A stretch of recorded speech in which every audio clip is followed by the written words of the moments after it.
Europe 1. L'épicentre se situe à la frontière entre la Charente-Maritime et les Deux-Sèvres. C'est un séisme dont on parle, Clotilde, d'une magnitude allant jusqu'à 5,8 qui a été ressenti hier soir. Et alors, a priori, sans faire de blessés graves, mais des dégâts dans plusieurs communes, des fissures et plus d'1 millier de foyers sans électricité du côté de la Charente-Maritime.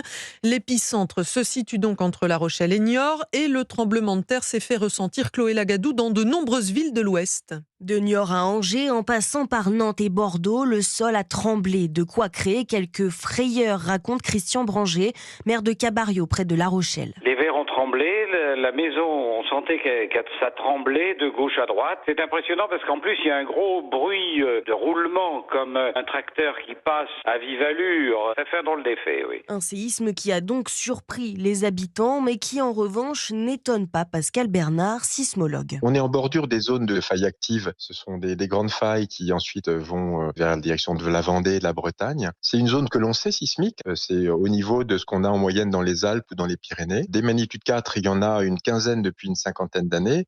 Mais les magnitudes 5, qui ont en gros 30 fois plus d'énergie, eh bien c'est le premier. Donc les gens ont ressenti pour la première fois un séisme violent avec des amplitudes de mouvement du sol fortes. Et Pascal Bernard s'attend à ce que dans les jours et semaines à venir, de nouveaux séismes de moindre intensité aient lieu dans l'ouest de la France. Les précisions de Chloé Lagadou pour Europe